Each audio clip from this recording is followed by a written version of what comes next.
Para começar a falar de alinhamento da suspensão e pressão dos pneus, acho que a primeira coisa que a gente tem que pensar é o que entra em contato com o solo. Que é o carro, ele se sustenta, né? Ele entra em contato com o solo através dos pneus. Então, é uma parte muito importante do carro. Sim, exatamente. O carro entra em contato com o solo através dos pneus e é o único ponto de contato que a gente tem. Então é importante a gente entender como funciona esse equipamento do veículo. Então, para começar, a gente vai tentar entender primeiro o que são os números que aparecem na lateral do pneu. Então, aqui nesse primeiro slide, a gente tem a numeração das dimensões que o pneu pode apresentar, certo? Então, ali, o Denner vai mostrar pra gente. O primeiro número que se refere ali, que é o 175, seria a largura do pneu, ou seja, toda a parte frontal ali que a gente tem, em milímetros, essa medida, certo? Seguindo com os números, a gente tem a altura da borda, ou seja, a lateral ali do pneu, que vai ser do chão até o encostando na roda, né? Vai ser essa parte que eu tô mostrando com o mouse ali. Isso, essa parte mostrada ali pelo Denner. Essa medida 65 ali é uma porcentagem do valor da largura do pneu, ou seja, 65% de 175, né? O próximo caractere que a gente tem é uma letra nessa imagem, mas a gente pode ter uma variação onde ela pode ser D ou até mesmo T. E o que seria essa variação, Vitor? Essa variação, na verdade, do R para o D seria o R para radial, pneu radial, e o D para diagonal. O pneu de construção radial, ele apresenta os cordonéis na direção, como o próprio nome diz, na direção radial. Já os pneus diagonais apresentam os feixes dos cordonéis cruzados na diagonal. Só explicando, né, o que é o cordonel. O cordonel, ele vai ser aqueles aramezinhos que tem dentro do pneu, né? Então, na direção radial, ele seria, mostrando ali no slide, né? Nessa direção, né? Na direção da banda de rodagem. E na direção diagonal, ele seria mais ou menos assim, né? Ele sairia daqui e iria pro outro lado. Mais ou menos isso, né? Isso, na forma cruzada. Essas duas variações na construção apresentam também variação na condução do veículo. Então, por exemplo, o pneu radial, ele é muito mais popular hoje em dia, é um pouco mais barato de produzir em larga escala. Então, apresenta geralmente maior durabilidade, maior conforto aos passageiros, eles têm um certo amortecimento maior do que em relação ao diagonal. Também a questão de durabilidade, também desempenho. Um negócio legal de a gente lembrar, né, pessoal? Vocês que já viram aqueles filmes mais antigos, ele tá assim, né? Tipo, ele tá andando em linha reta e ele tá assim. Aí você pensa assim, pô, o cara tá indo o carro pro lado pro outro. Corrigindo uma folga, né?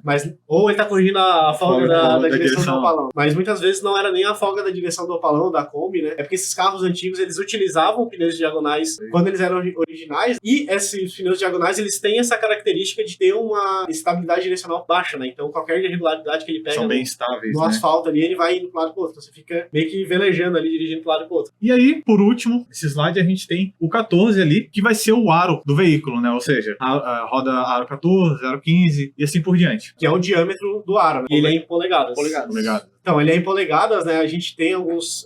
isso é meio padrão, assim. Vai ser muito difícil encontrar algo que não seja polegada, mas alguns carros alemães antigos, eles chegaram a usar o padrão métrico, né? Isso gerava uma confusão, porque o padrão métrico, por exemplo, saía um aro lá que era praticamente 16, né? Ele era 16,5. Aí o pessoal comprava pneu aro 16, né? No padrão que é polegada, e tentava instalar e estragava o pneu, né? Não dava certo. Então, foi tentado já mudar para um sistema métrico aí algumas vezes, mas nunca deu certo. E algo padronizado vai ser muito difícil a gente mudar daqui para frente. Exatamente. Então, dando sequência, a gente vai ter, após as medidas do pneu e do aro, a gente vai ter mais dois índices. Sendo o primeiro ali, como a gente pode ver, que é o 84, é o nosso índice de peso, e o segundo é o nosso índice de velocidade. O que isso significa, no caso ali do 84? Vai ser o quanto de peso que aquele pneu vai suportar. Então, no caso ali, como a gente pode ver na tabela, o 84, ele aguenta até 500 kg por pneu, o 85, 515, o 86, 530 e o 87, 545. E assim por diante, né? Aqui é só na tabela, só um pequeno demonstrativo.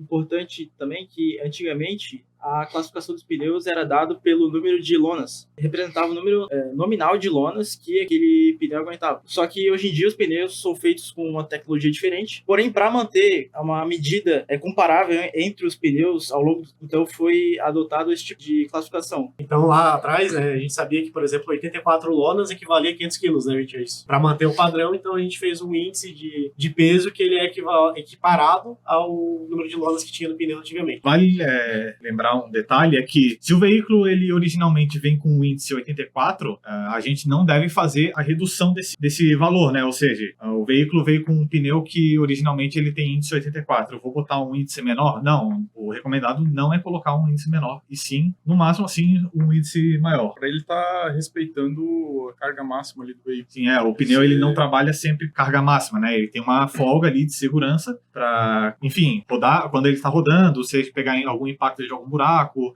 lombada. Então ele tem essa carga, essa folga entre o peso do veículo e a carga máxima que ele tem, né? Então isso seria só uma questão de segurança. É um coeficiente de segurança. Exatamente. Então não quer dizer que o carro que vai usar um pneu 84 ele vai pesar 4 vezes 500, né? Exatamente. Seria 500 quilos por pneu, né? Não seria 2.000 quilos.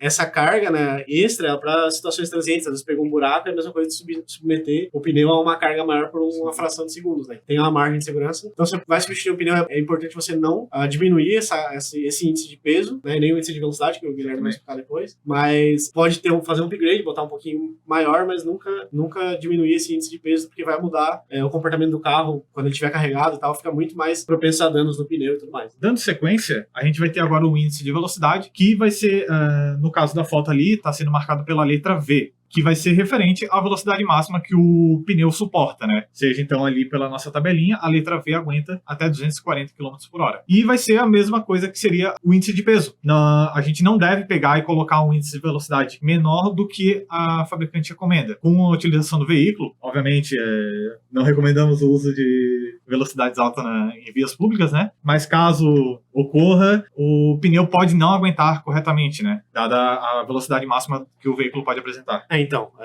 às vezes seu carro ali ele é capaz de chegar numa velocidade de 200 km por hora, vamos dizer assim, né? A velocidade final do carro lá na ficha técnica é 230. Óbvio, você não vai chegar nessa velocidade numa via pública, porque no Brasil não pode, né? Mas vai que você coloca esse carro... vou andar lá em Interlagos, né? Vamos dizer que meu carro chega a 230 por hora em Interlagos. É bom que o seu pneu esteja adequado ao que o seu carro consegue fazer, né? Então, nunca diminuir um índice, seja de peso ou seja de velocidade, conforme as medidas originais do carro, porque ele foi projetado para ter no mínimo aquele índice ali. Exatamente. Principalmente uma questão de segurança. Então, você não vai economizar no pneu para acabar sofrendo um acidente, ou pondo a segurança do seu cliente em risco, né? Uma coisa interessante também é que esses testes, eles não são feitos, geralmente, né, eles não são feitos nas estradas e em vias públicas. Eles são feitos geralmente em laboratório com um ambiente totalmente controlado, em que uma esteira é colocada e o pneu é testado em cima dela. Então, é importante saber mais ou menos como que esses dados são obtidos, né? Tanto de carga, de velocidade, é muito difícil um carro atingir esses índices, por exemplo, 240 por hora em uma via pública. Então, geralmente eles são feitos nesse tipo de ambiente controlado. Só na Alemanha, né? Que o Brasil não pode.